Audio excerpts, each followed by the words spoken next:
book to have everything it could. So I made the decision, this was back in 2019, that I'd find the money somehow to pay for a publicity campaign.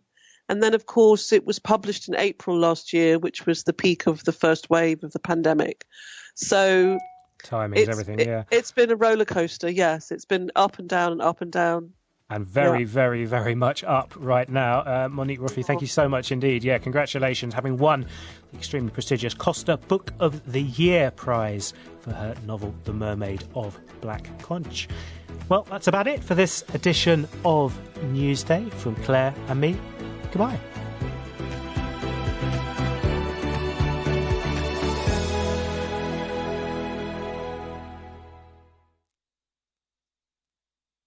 This is the BBC World Service, telling the story of a secret project from World War II. Its code name was Oynik Shabbos, an archive documenting the lives of 500,000 Jewish people trapped in a prison city. The voices you'll hear come from its pages.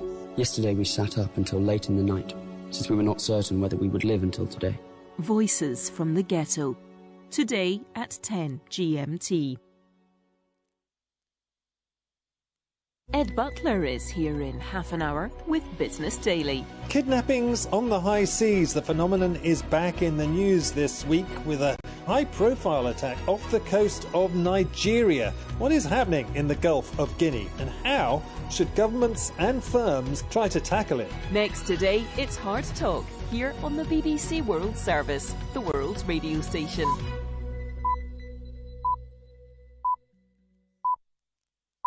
Coming up after the news on the BBC World Service, it's Hard Talk with me, Stephen Sacker. Israel is leading the world in the rollout of the COVID-19 vaccine. More than 1 million Israelis have had their second dose, and the Prime Minister claims the vast majority of adults will have been immunised by mid-March, allowing the country to ease restrictions. My guest is Health Minister Yuli Edelstein. Is Israel really the poster child for responsible, ethical coronavirus management? We have good numbers. We have about 28% of our population already vaccinated, but we are facing the same difficulties. We are in the middle of a lockdown right now. We have a surge in numbers, so we still have a very long way to go. We are proud of our vaccination campaign and still worried about high numbers of newly infected and seriously ill. That's Yuli Edelstein on Hard Talk after the news. Hello, I'm Neil Nunes with the BBC News. Police in the Indian capital Delhi now say more than 300 officers were injured on Tuesday after being attacked by protesting farmers. The police say one protester died in an accident. Security has been stepped up in Delhi and its neighbouring states. The demonstration against new agricultural laws had been planned to coincide with India's Republic Day celebrations. Yogita Lamaya is in Delhi. The anger that we saw coming out yesterday reflects just how difficult it's going to be for the government to find a resolution to this problem. Earlier, they've offered to suspend the laws that are at the heart of this conflict for 18 months. This is a proposal that has already been rejected by farmer bodies. Yesterday, farmers told the BBC that until the government takes back these laws fully, they will not stop protesting. And now farmer groups are saying that they will march to Parliament on the 1st of February. The funeral of the former president of Ghana, Jerry Rawlings, is taking place today in the capital Accra. He died at the age of 73 in November.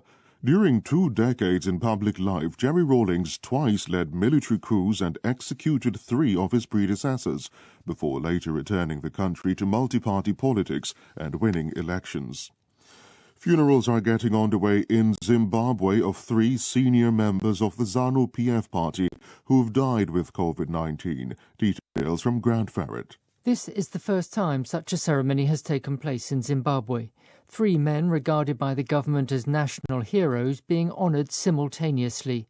The Foreign Minister, Sibusiso Moyo, the Transport Minister, Joel Biggie Matisa, and the former head of the prison service, Paradzai Zimonde, died within days of each other last week. Numerous other senior party officials have died this month, a sign of the devastation being inflicted by the virus in Zimbabwe, although the country has officially recorded relatively few cases and deaths in global terms.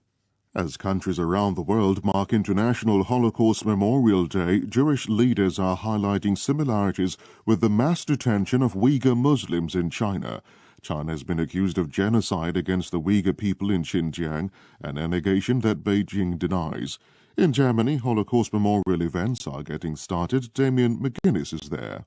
To mark Holocaust Memorial Day, flags at official buildings across Germany are being flown at half-mast.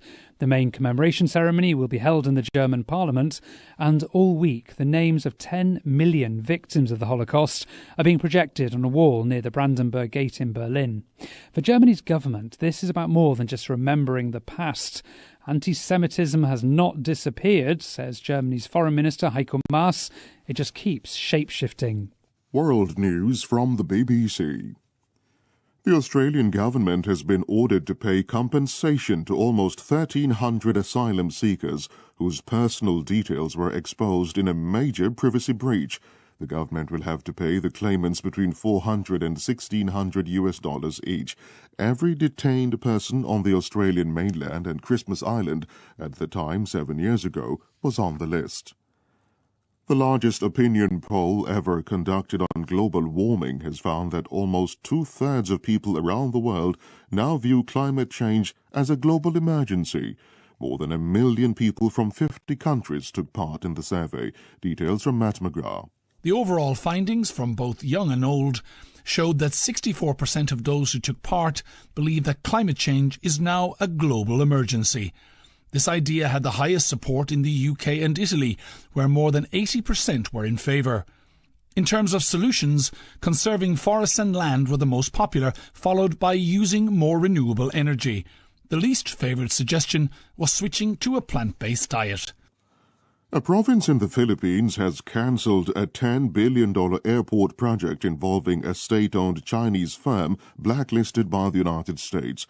The China Communications Construction Company won the contract in partnership with a local firm to upgrade Sangli Airport south of Manila. But the Chinese firm was sanctioned by the United States in August last year over its role building military facilities for Beijing in the South China Sea. A rough ruby worth about $29 million has been stolen during sale negotiations in the Japanese capital Tokyo. Police say 2 men put the stone in a case before fleeing the building on foot. The alleged theft took place in the upscale Ginza district, which is known for its exclusive and expensive shops. BBC World News. Welcome to Hard Talk on the BBC World Service with me, Stephen Sacker. My guest today is a key player in Israel's world-leading COVID-19 vaccination programme. And Health Minister Yuli Edelstein, a veteran political ally of Prime Minister Benjamin Netanyahu, never misses an opportunity to proclaim his government's success. But is Israel's COVID response really such a positive story? The country's infection rate remains stubbornly high, and the government has just banned air travel in the latest desperate effort to reduce the spread of the virus. The country's ultra-Orthodox Jewish communities have become places of high tension as police have stepped up efforts to stop residents flouting the restrictions on schooling and socializing. And then there are the accusations that Israel is flouting international law in its refusal to offer the vaccine to millions of Palestinians living under Israeli military occupation.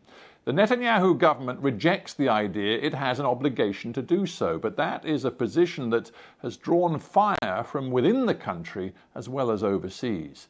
Could it be that Israel's impressive vaccination effort is masking serious problems with the government's handling of the pandemic? Well, Yuli Edelstein joins me now from Jerusalem. Welcome to Hard Talk. Thank you. Thanks for having me. It's a pleasure to have you on the show. And let us start with the very good news. Israel does appear to lead the world with the speed of the rollout of the COVID-19 vaccination program.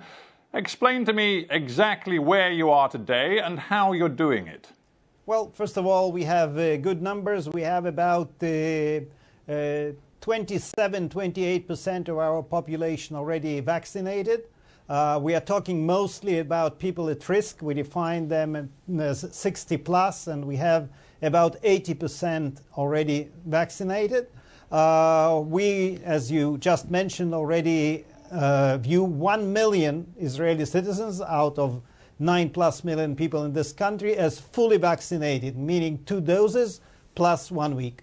And I sincerely hope that it will help us with the difficult struggle against the coronavirus. The answer to this poster child comparison, I guess, is negative. We are facing the same difficulties. We are in the middle of a lockdown right now. We have a surge in numbers, so we still have a very long way to go. We are proud of our vaccination campaign and still worried about high numbers of newly infected and seriously ill. Yeah, we'll get to the reality of how the infection rate is affecting Israel in just a moment. But let's stick with what you've achieved with the vaccinations. Is it true that you paid Pfizer, BioNTech, the people behind your vaccine, is it true you paid them well over the odds to procure as much vaccine as early as you did? The honest answer is I don't have a clue. I never had a chance to have a glimpse of other agreements with different countries. We negotiated, we paid what we paid, and having said that, if one day I will find out that we paid probably more than, say, Britain or European Union, I will say that it's quite logical for Pfizer. I won't call them thieves because of that, God forbid, or Moderna for that matter. They are looking, I guess, in an agreement with a demand for several millions vaccines in a different way than at an agreement with hundreds of millions of vaccines. So it's quite logical to suggest. Yeah. Yes, a tactful answer, but I would suggest to you that people who know how this has worked, procurement has worked around the world, say that you did pay a very high price for your vaccines. But not only that, it seems that Israel agreed to hand over to Pfizer an extraordinary amount of healthcare data pertaining to the vaccine and how it is affecting your population. Do you think Israelis are entirely happy to know that their health data is being handed over to a private corporation? Handing over private medical information about your citizens is a crime. And no one in Israel ever even thought about doing anything of the kind. We are sharing the results of our really incredible vaccination campaign with the world at large, with Pfizer, with anyone who wants to know. I don't think that there is anything secret about it. I do have to say that we have very good medical data in terms of statistics. And as long as it's not private information, as long as it's something that can teach other countries, teach humanity basically about the results of the vaccination, I think it's our obligation to share it with anyone in the world. Data, of course, is of paramount importance here, and there has been some confusion as Israel has released early studies and analysis of what has happened as you've rolled out the vaccination program. In the early days, the indications seemed to be that the level of extra protection offered to those people who'd received the first dose was at around 30 to 40% improved protection against a control group that hadn't had the vaccination. Now that's good, but it's not that good. And the whole world is trying to figure out how effective the first dose is before you get the second dose. So what is the very latest information coming from your healthcare officials in the field? It's still not scientific. It's still not clinical research. We are looking at every case.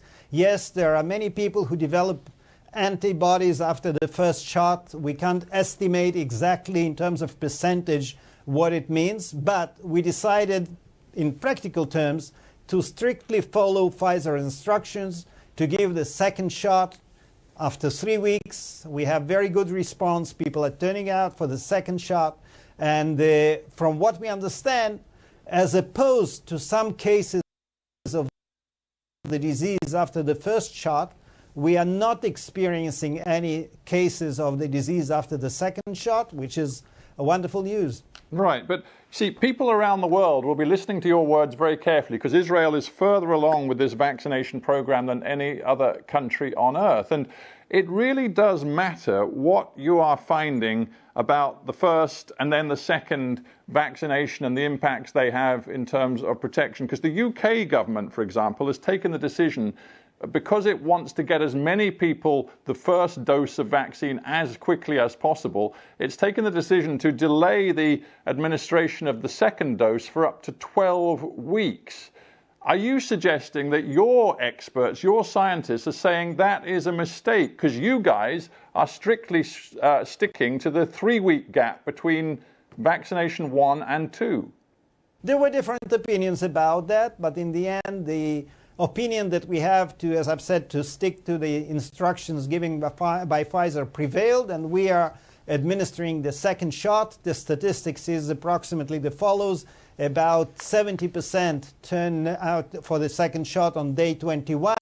By day 25, after the first shot, we have about 94% of people who appear to get the second shot.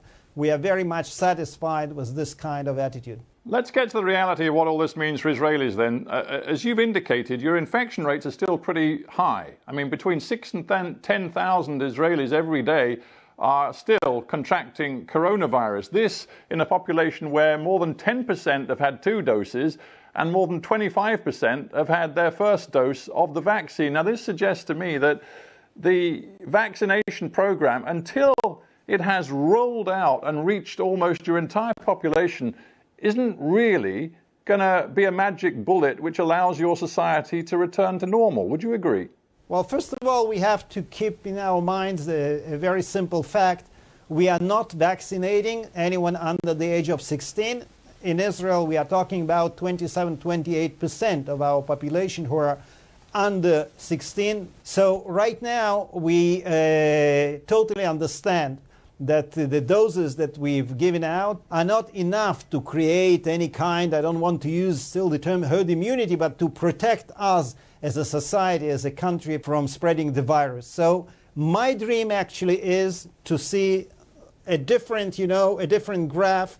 The moment we'll see that severe cases will go down, we will be able to say we managed to protect those most vulnerable. Then we'll be able to behave differently, though I do have to say that it takes huge numbers of people vaccinated before you can really kind of go back to normal. Right. Well, that is precisely my point, Minister, because your Prime Minister, Benjamin Netanyahu, has been making all sorts of promises to the Israeli people, mindful, I think, that he's got an election coming up in March. He has promised the Israeli nation that life will be pretty much returning to normal by the time of that election in mid to second half of March. Given the figures you've given me, given the number of people under 16 you have in your population, and given the need to reach something like 80% immunization rate before you can really ease up, I don't see how Netanyahu can keep his promise. I think that Prime Minister Netanyahu understands the disease very well. He definitely understands that it can't be life the way we used to know it before COVID-19. But having said that, we are thinking of creating some kind of green environment in certain places. You take, for example, something we all miss so much, a theater show. You can allow entrance to a theater to people who are either vaccinated or unfortunately already had coronavirus or with a negative PCR test. And thus you create an environment where you are able to have a theater performance, for that matter, a sports event probably in the future, or all kinds of different events, conferences. You just try to keep it green. So right, well, yes, vaccination brings some good news. Interesting. All of that sophisticated management of people who are immune, people who are not immune, that would require a huge amount of trust in the competence of government. I wonder, given the track record of your government over the last few months, whether Israelis really have that level of confidence. I'm thinking about the way you've completely mismanaged, for example, international travel and the open access through Ben Gurion Airport. People in Israel are appalled that you allowed people to travel freely from New York, for example, back in March when the pandemic was ravaging New York. That was terrible mismanagement, and it falls at your door and your Prime Minister's. Well, as I said honestly in the beginning, we are facing the same challenges as any other country. Yes, we made our own mistakes too. I wouldn't use the word to mismanage. no one ever encouraged people to travel, but yes, when there were opportunities, when Israel was green and some other countries were green, we allowed tourism. Right now, the borders of Israel are closed the way they were in March. We were actually one of the first countries in the world to close our borders, something unheard of those days. Now I understand many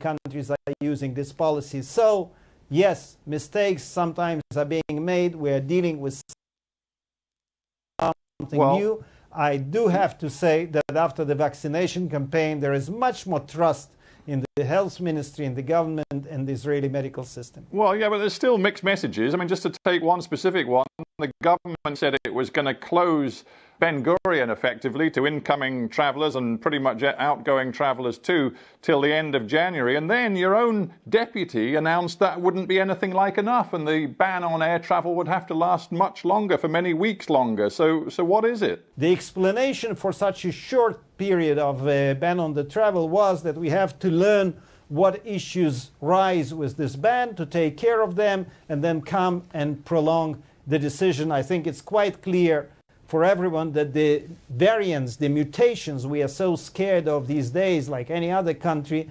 won't disappear in 6 or 7 days from now. So unfortunately, this ban on travel will have to be longer. Another question of mismanagement. Why on earth have you allowed so many ultra-Orthodox communities in your country to flout the rules day after day, month after month? Even now, when you're in lockdown, you've got influential religious leaders like the chief rabbi of the Lithuanian ultra-Orthodox community, Chaim Kanievsky, saying that kids will still go to school, that it would be absolutely wrong and sacrilegious to close religious schools. And frankly, your government doesn't appear to be willing or able to enforce the rules on many ultra-Orthodox communities. Sorry to correct you, but the truth is quite the opposite.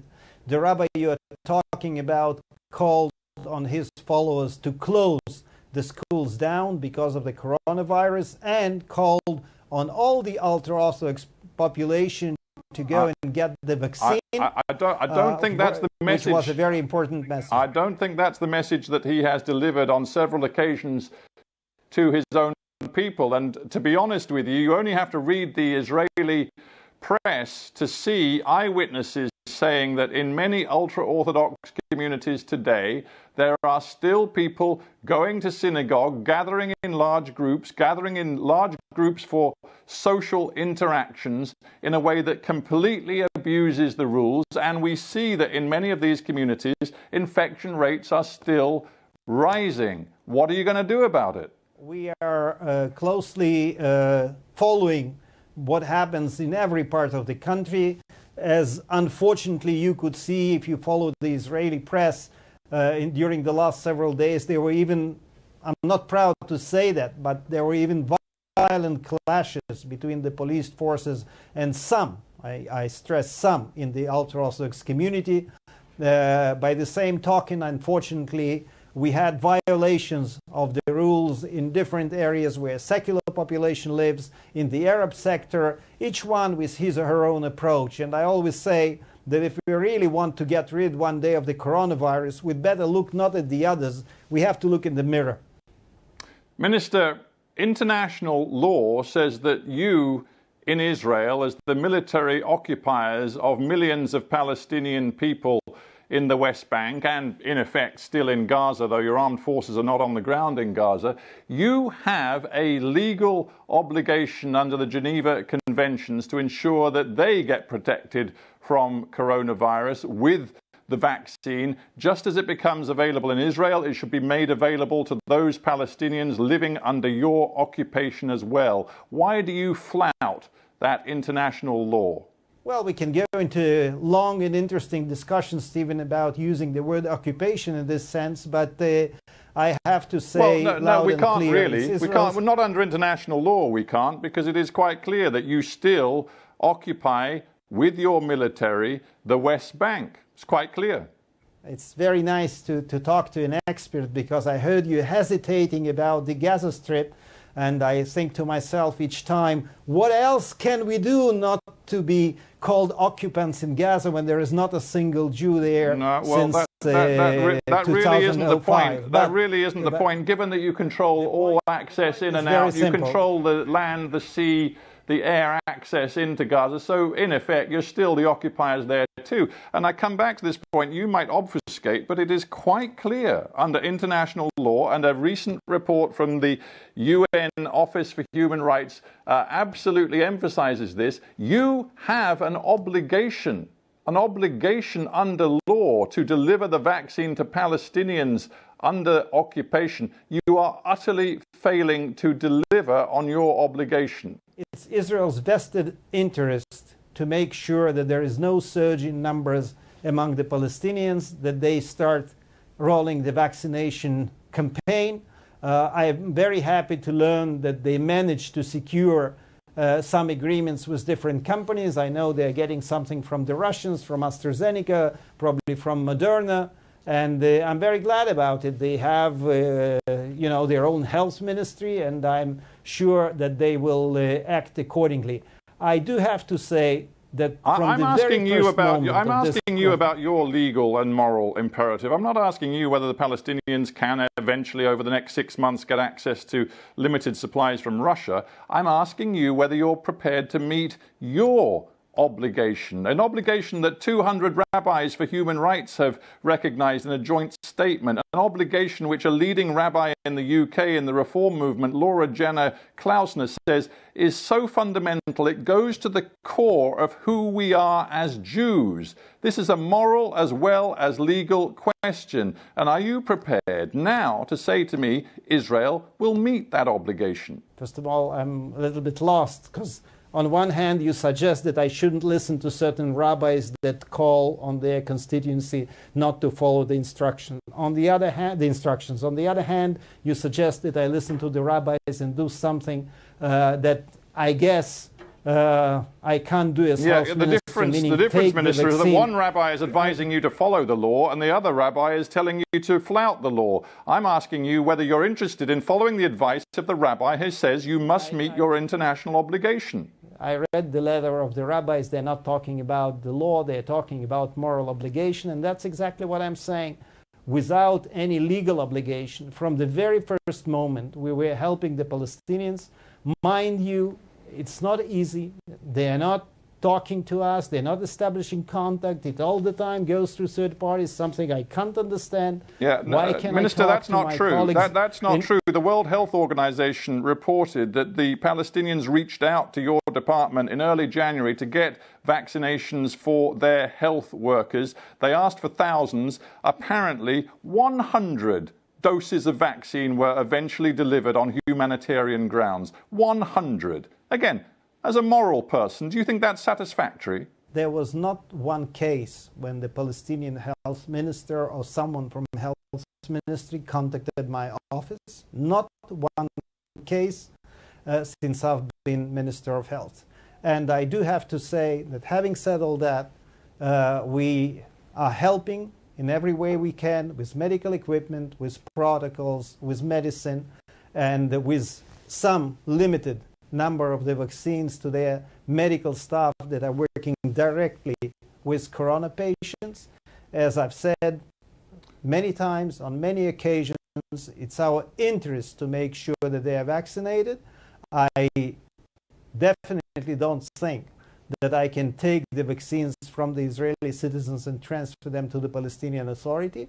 But having said that, I'm optimistic. We're talking about the speed of the vaccination campaign in Israel. I hope that very soon we'll be able to talk to them once they talk to us and to offer our help on that issue too. Just a final thought about the wider political context. The winds of change have blown through Washington. Joe Biden is now the president. He brings a different attitude to Israel, Palestine, the Middle East conflict from that seen with Donald Trump, who I think it's fair to say offered his unwavering support to the Netanyahu government. Now, we've had Democratic congressmen like Joaquin Castro say that Israel's government has a clear responsibility under international law, not just to Israel citizens, but Palestinians in the occupied territories when it comes to delivering the vaccine. Another Democrat Congressman, Jamal Bowman, said the cruelty of what is happening in terms of vaccine rollout is another reminder of why the occupation must end.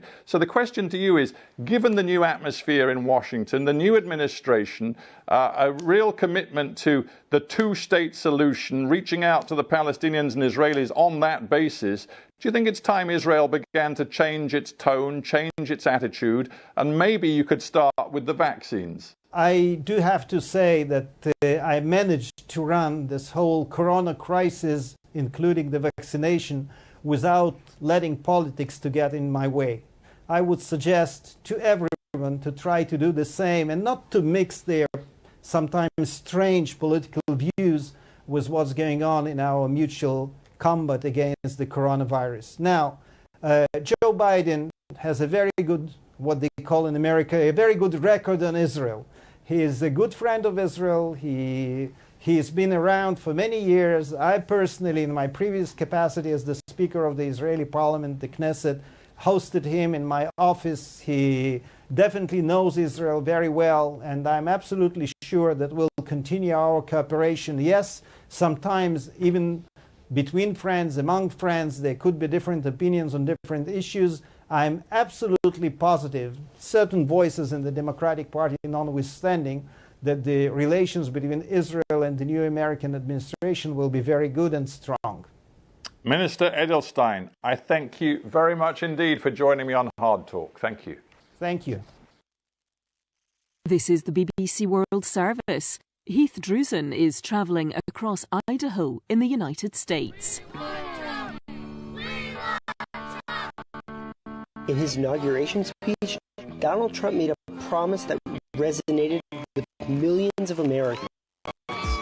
The forgotten men and women of our country will be forgotten no longer. People who had become disillusioned and detached from the people running their country in Washington, D.C. In last year's election, President Joe Biden won, but over 74 million people still voted for Donald Trump. Whether you like it, whether you don't, he says it how it is. I'm Heath Drusen in Idaho, a largely Republican state, talking to Trump supporters about the last 4 years and the United States' future. They wanted to hear somebody that seemed to get what they'd been talking about forever. There's something different about this guy. I actually cried from joy. How do they feel now that the person who championed their vision of America has been replaced? Trump and me at bbcworldservice.com/documentaries. You're listening to the BBC World Service. I'm Ed Butler. Today we're taking to the high seas on Business Daily after a dramatic attack at the weekend off the coast of Nigeria. There were 15 crew members seized from a Liberian-flagged vessel. It's assumed for ransom, though no demands have yet been made. Is there a new piracy crisis afflicting Africa's shipping lanes? That's coming up after the news. BBC News with Neil Nunes.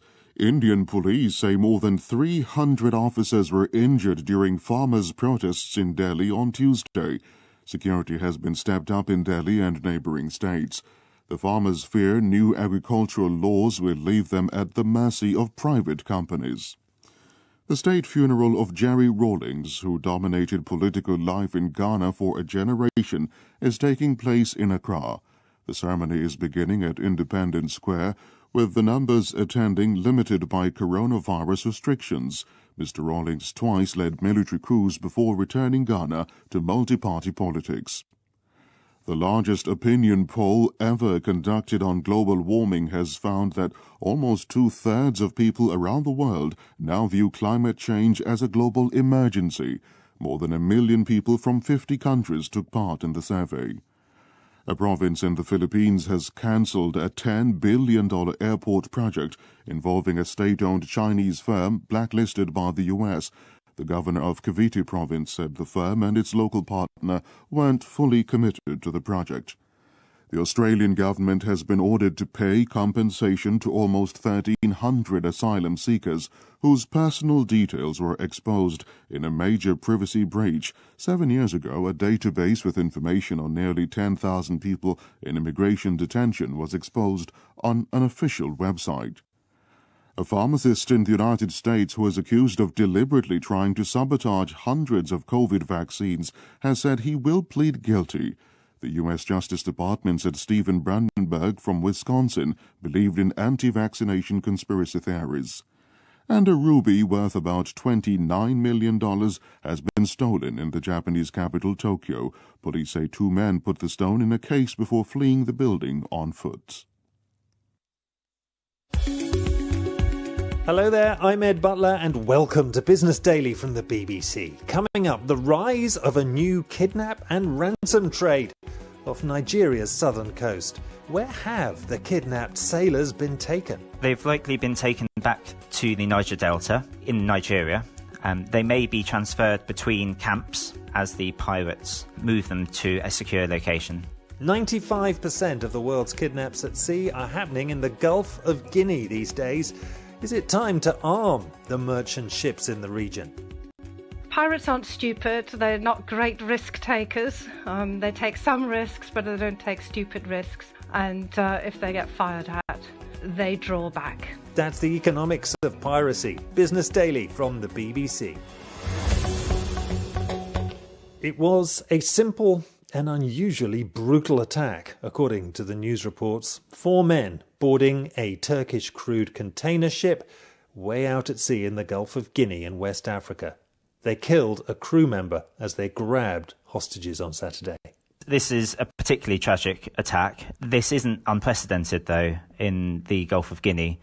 They are violent and they have used firearms to subdue crew members. That's the voice of Robert Peters. He's a senior analyst for West Africa at Ambrey. It's a security firm which boasts the largest number of maritime security personnel in ports around the world. His team supply armed advisors to shipping firms in a range of West African ports. In the past, the attacks appeared to target tankers in what used to be called petro-piracy. But nowadays, actually, the number of tankers as a proportion of the whole which are targeted is less than half. What we're seeing is these criminal syndicates are looking for crew members to kidnap for ransom. Usually they don't kill crew members because, after all, they're in it to ransom crew members. It just seems that, in this case, the crew was unlucky. Right, because the oil itself is less valuable, because the oil price is low. Potentially that's playing into it, but also I think it's a simpler model to gain US dollars. Tell me what's likely happened to the 15 men who were taken. They've likely been taken back to the Niger Delta in Nigeria. They may be transferred between camps as the pirates move them to a secure location. And usually, within a week, we will have heard from the pirates. For a ransom demand? Yes, that's right. What's the going rate for a mariner in these exchanges? This varies according to various variables, but what we tend to seeing is around the $50,000 mark for each crew member. But there's massive variation between cases. How many of these gangs do we think are operating out of the Niger Delta? We don't know for sure, but what we do know is we've seen 5 concurrent cases at any one point in time recently. So it's possible that there are 5 or more groups in the area. Who typically will be doing the negotiation with the gangs in this case? So if the vessel owner has a kidnap and ransom insurance, the underwriter will appoint a specialist crisis response company to negotiate directly with the pirates. For example, Ambrey has its own crisis response team. So you are sometimes involved in these negotiations. How long do they take? Yes, we've done half a dozen of these in the last 12 months. They usually last 30 to 40 days on average. What's involved? So the first priority we have is to make sure that all of the crew members are alive, and we reassure them that they will be released. And we do tend to see, actually, that the pirates have an interest in keeping the crew members that they have alive. We've seen in cases that the pirates will invite medical attention to the crew in the camps. And how is the money usually delivered to the kidnappers? It does depend. Usually it is delivered as cash to a position in the Niger Delta, and there is an exchange which occurs. Wow, that sounds like a dramatic moment, doesn't it? Dumping a suitcase full of money somewhere. There are companies who do this, who are professionals. They've done this many times, and they know how to do this securely and safely. It used to be 10,000, didn't it? And then it was 30, and now it's 50. I mean, is there inflation around the value of each mariner's life here?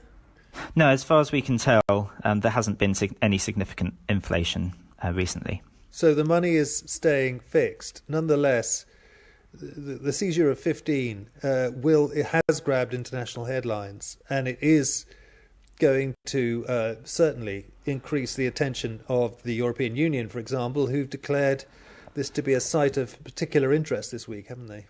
Well, we've seen this before. Last year we saw 14 crew members kidnapped. The previous year we saw 20 crew members kidnapped. And unfortunately, unless we see some action to deal with this, we'll continue to see large numbers of crew members kidnapped. Robert Peters of Ambry. Well, as he mentions, this is part of a growing and some say an alarming trend at the moment. Last year, 135 merchant crewmen were kidnapped around the world, and the Gulf of Guinea accounted for over 95% of the cases. Previously, it was just local fishermen who were being targeted by the gangs. These men were interviewed last year about the type of routine harassment their communities were facing in the Niger Delta. They attack us with higher voltage engines, ask the passengers to jump into the river, and at times kidnapping them. Sea pirates go as far as even the fishing boats.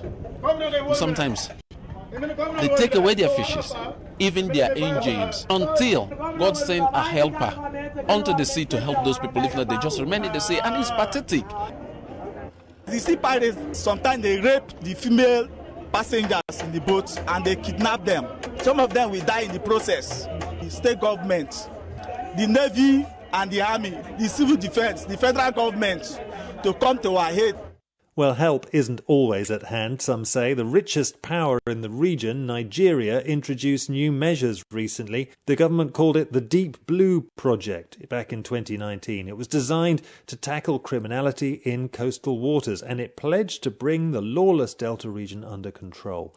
Munro Anderson, who works for Dryad Global, another security firm specialising in shipping in the area, says many of the promises were never delivered. Comparisons with that other challenging piracy problem, the one off the shores of Somalia in East Africa, he says, should not be overplayed in this case. Fundamentally, Somalia and Nigeria are very, very different environments. Somalia was a failed state.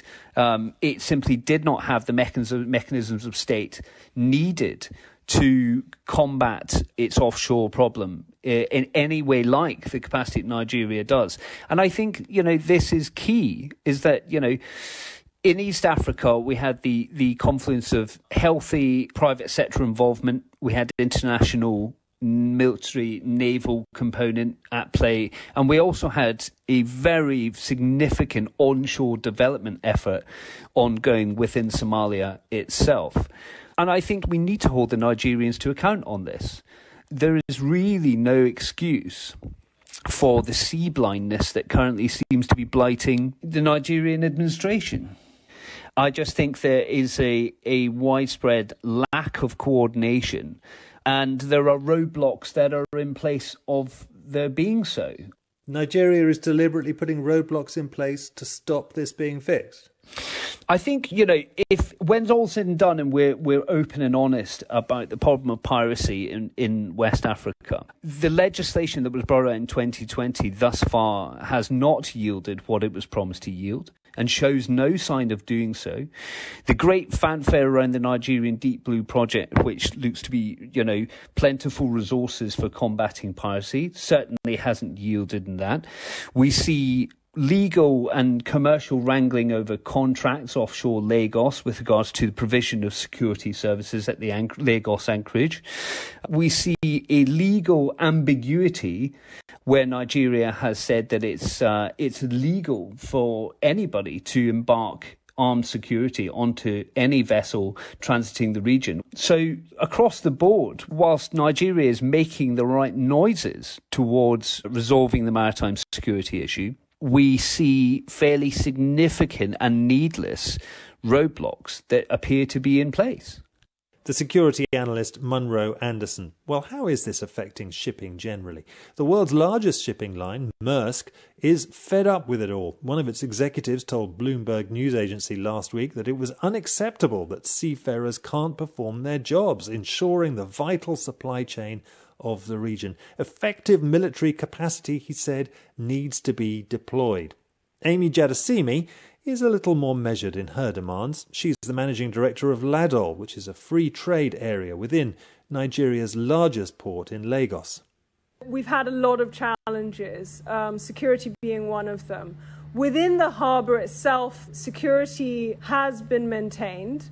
Ladol in particular has, we have armed guards continually present. Regionally, we're obviously seeing challenges. And I think that's more of a federal issue. And it was good to see this week that the federal government is making moves to strengthen the security around the waters coming into Lagos Harbour. Yeah, but I mean, the issue commercially could be, couldn't it, that the trade into the harbour is going to be curtailed or affected by the security fears out on the high seas? That's a huge worry, because on top of the issues caused by the global pandemic and global economic slowdown, we can't afford for our ports to be affected. They're one of the areas that have really remained fully operational. So on the one hand, that is a huge problem. On the other hand, I would say because it's such a critical sector for the economy, the reaction has been swift, both from private and public sector. So I haven't seen any impact on our business operating in Lagos Harbour in Apapa, but I think it is important that the government continues the efforts they're making to increase security in the waters coming in and out of Lagos. It's critical. Amy Jadasimi. So how is that going to happen? Professor Anya Shortland is a lecturer in political economy at King's College in London. She's also written a book, Kidnap, Inside the Ransom Business, in which she analyses how the problem of piracy around the East African coast of Somalia was effectively contained. I asked her if there were lessons to be learned from that experience.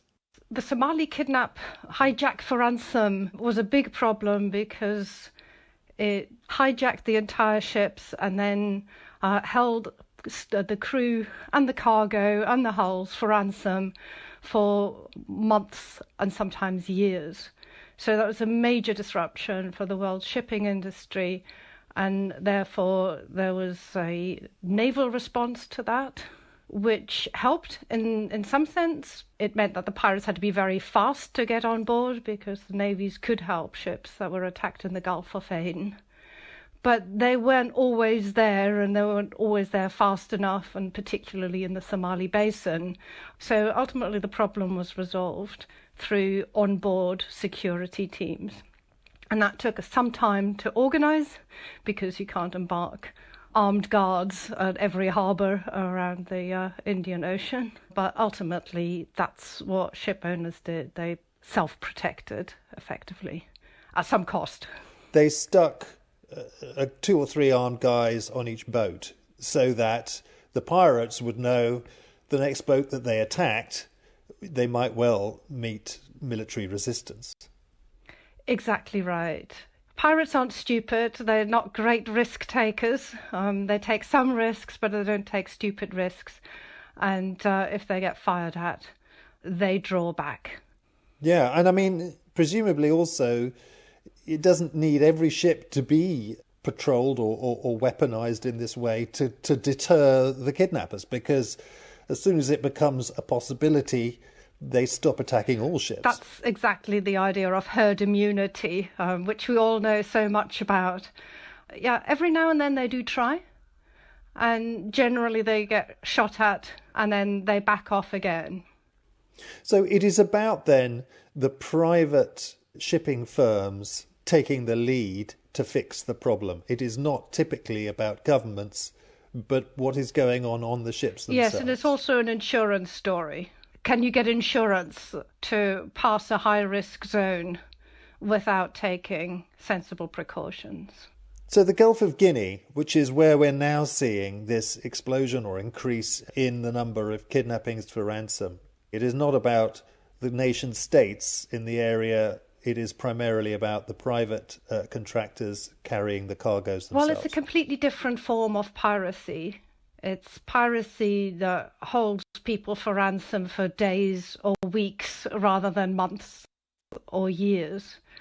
And the ransoms that are being asked at the moment, they are not off the same scale as the ones that were asked in Somalia either. So it's a cost-benefit analysis, how much ship owners will be prepared to do to stop this kind of incident happening. So that I was told a number of roughly $50,000 per mariner who was captured and ransomed. That is a cost you think that the insurers and the shipping firms will simply take? They'll swallow it. It's just a cost of trade. Well, compared to the cost of defending every ship to the point where a hijack becomes completely impossible, yes, I think so. However, if somebody loses their nerve and starts offering very high ransoms to get people back, that's the point at which it can escalate. So I do think it's one of those points where everyone needs to say, well, let's not incentivize this kind of crime by throwing money at the problem, because that's always counterproductive. So what is the answer primarily, do you think? I mean, where does the burden of responsibility lie first and foremost right now to scale this down? Well, I don't think that there is a duty of the littoral states to patrol the sea areas, but they very much have a duty to make it difficult to hide hostages on land and hide them on land for a long time and really up the pressure in the ransom negotiations. So I think as long as it's a nuisance and a tax on economic activity, it's something that everyone can cope with. But I think the response is going to be on the land side, because it's going to be in countries' interest to not let pirates operate with impunity. And that was the thing that was missing in Somalia, a real pushback on the land side saying, not here, not in this way. Professor Anya Shortland, and that's just about it for this edition of Business Daily. I'm going to be back tomorrow looking at the possibly enduring economic impact of school closures around the world. Do join me for that.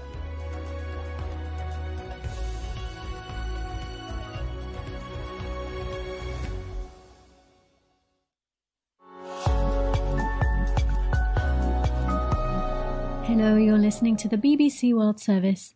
Now, witness history with me, Samir Bakhsh. Today, I'm taking you back to the 27th of January 2011, when a mass uprising that had begun sweeping the Arab world took hold in Yemen.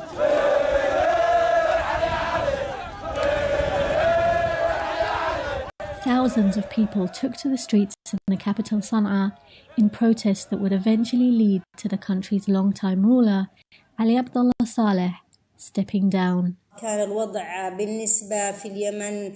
The situation in Yemen had become unbearable. A lot of young people were already going out on protests, especially after the president announced that the constitution would be amended in favour of his re-election and for his son to succeed him. There was also a rise in corruption and inflation at the time. Ishraq al-Maqdari was a lawyer and women's rights advocate from the southwestern city of Taiz. With a relatively educated population, Taiz, the cultural capital of Yemen, would later become known as the cradle of the revolution. The explosion of a revolution wasn't strange at that time. What stoked the situation more were the Arab Spring events that took place in January in Tunisia and then Egypt. On the 11th of February 2011, when news broke that the Egyptian President Hosni Mubarak had stepped down, Yemenis began to feel that the possibility of a new future was within reach. President Hosni Mubarak has decided to step down. I wanted to go out onto the street. I felt that as Hosni Mubarak had fallen, there was a chance now the Yemeni president could fall too. It was around 7:30 p.m. and I took my 2 young daughters out with me. Ishraq stood out. She was one of the few women to have joined the protest that night and the only one dressed in trousers with her face uncovered, unlike the black abaya and face veil most commonly worn by Yemeni women. I still remember my older daughter on a protester's shoulders. She was excited by the slogans they were chanting. The people want the downfall of the regime. But there was a sense of fear from the security forces. They were monitoring and noting the names of the participants. To be honest, I did feel a sense of vanity, of hope, of optimism, and also a feeling of fear because I was responsible for 2 young girls as their father worked nights outside the province. We got home at around 3 a.m. and in Yemen, staying out until 3 o'clock in the morning is almost like sleeping outside on the street. It's unheard of. The protests and sit-ins began to gain momentum across Yemen. Groups from across the political and social spectrum began to join the cause. They included a rebel movement in the north known as the Houthis, against whom President Saleh had waged 6 wars.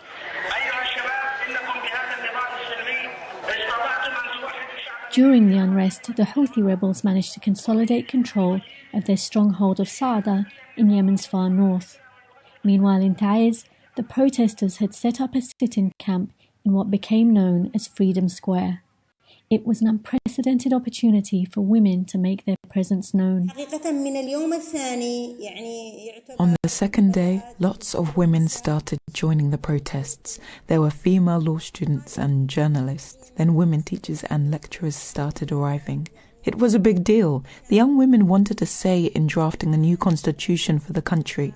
And generally, there was a lot of respect for them. As the protesters organised themselves, they began discussing the need for cultural and social change alongside their political demands. I was working on women's rights issues, so my experience enabled me to hold courses and volunteer sessions inside the tents. People wanted to learn about human rights. But after a few weeks, the situation took a dark turn as security forces began cracking down on the unrest. On the 18th of March, known as the Friday of Dignity, more than 50 people were killed when troops and Saleh loyalists opened fire on protesters in the capital Sana'a. 13 people killed. Nobody ever imagined that mortar shells would be fired on an area where there were women present. What I was really scared about was that my sister, Bushra al-Makhtari, was in the square. I went out and I was terrified because they were still shelling. I remember walking along the walls of the houses next to the square. Bullets were landing on the tents, right in front of me. But Ishraq couldn't find her sister, so she headed to the hospital. As soon as I arrived at the hospital, it was shelled, and we were all forced to go down to the basement, and the debris was falling on us. I was scared and crying and confused because the hospital was being shelled. Women and children were injured. I can still see that terrifying scene. It increased our anger towards the regime. That summer, President Saleh had flown to Saudi Arabia to be treated for injuries caused by a bomb in his palace. By the end of November, his Gulf neighbours had convinced him to stand down in return for immunity, ending his 33-year rule.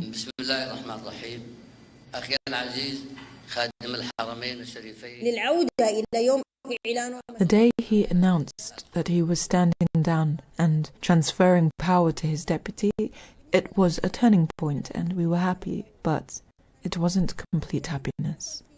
There had been the expectation that there would be a complete removal of the old political regime.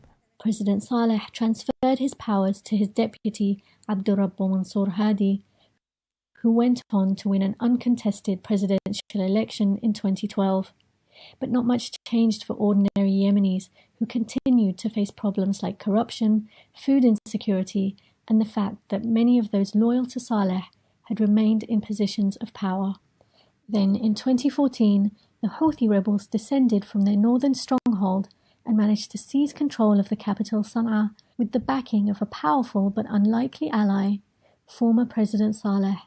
President Hadi fled the country in 2015, and a military coalition led by Saudi Arabia launched an aerial bombing campaign against the Houthi-Saleh alliance in March that year. Despite international diplomatic efforts to end the fighting, the war continues. The Kingdom of Saudi Arabia launched military operations in Yemen.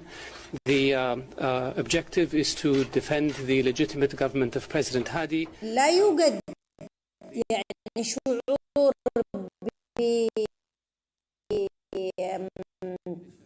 بالندم.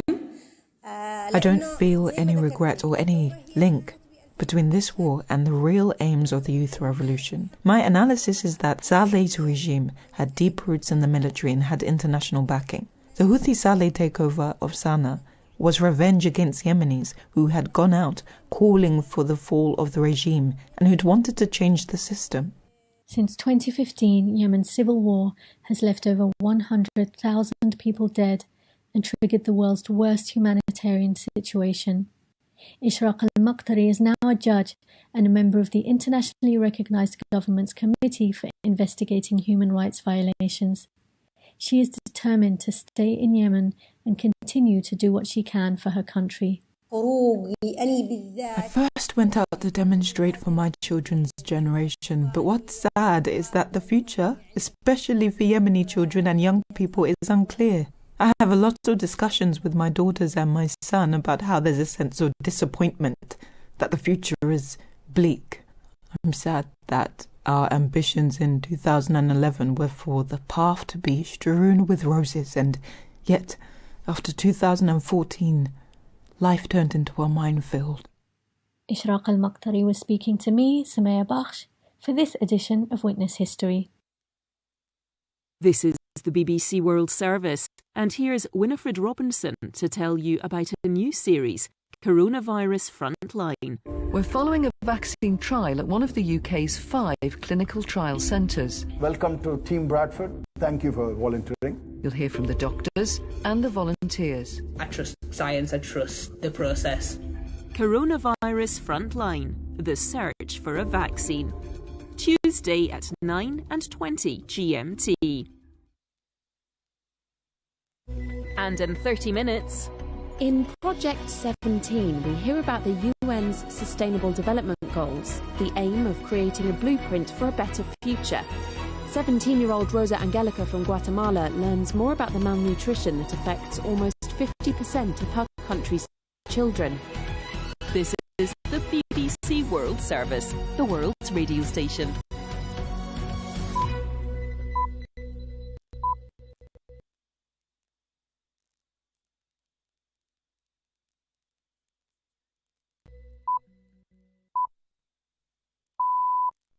Coming up after the news, in My Perfect City on the BBC World Service, we're looking at innovative cities finding solutions to global problems.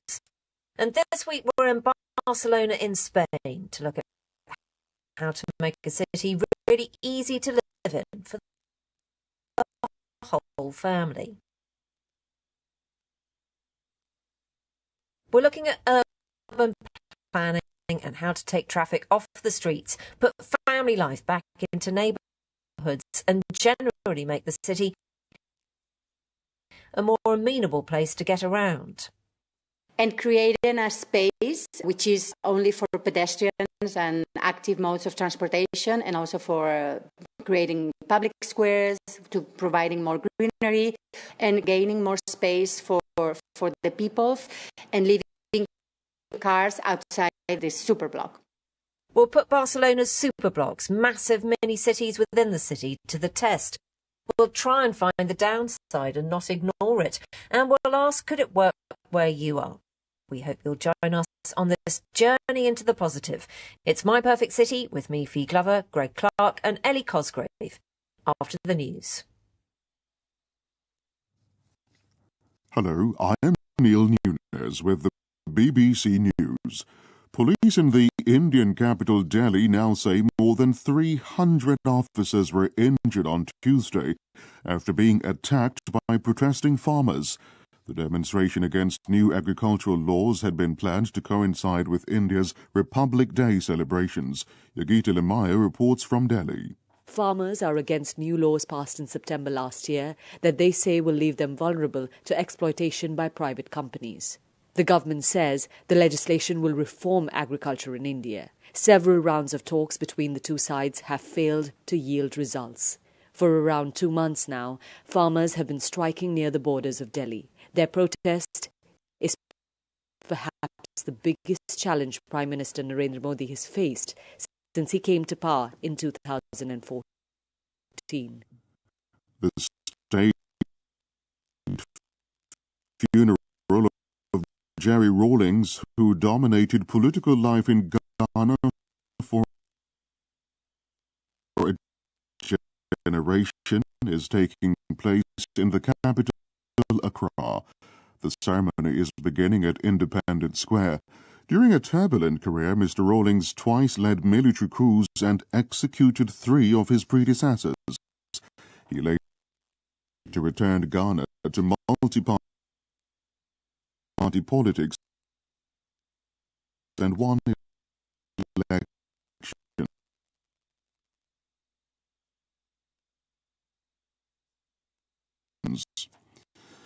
The largest opinion poll ever conducted on global warming has found that almost 2/3 of people around the world now view climate change as a global emergency. More than 1 million people from 50 countries took part in the survey. Here's Matt McGrath. The overall findings from both young and old showed that 64% of those who took part believe that climate change is now a global emergency. This idea had the highest support in the UK and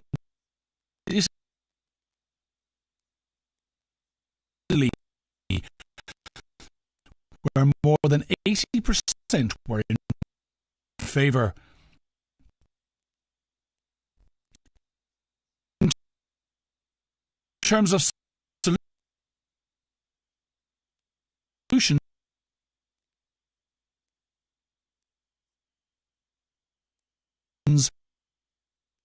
conserving forests and land were the most popular, followed by using more renewable energy. The least favoured suggestion was switching to a plant-based diet. A pharmacist in the United States who is accused of deliberately trying to sabotage hundreds of COVID vaccines has said he will plead guilty. The U.S. Justice Department said Stephen Brandenburg from Wisconsin believed in anti-vaccine conspiracy theories and wanted to target the Moderna jab in particular. It said the pharmacist had intentionally left the vaccines out of the fridge for several hours overnight to try to make them ineffective, and 57 people had received doses before his conduct was discovered. President Biden has challenged Vladimir Putin about Russian election meddling, cyber attacks, Ukraine, and his treatment of the opposition during their first phone call. The White House said Mr. Biden had raised concerns about the poisoning of the Russian opposition activist Alexei Navalny and the suppression of protests by his supporters.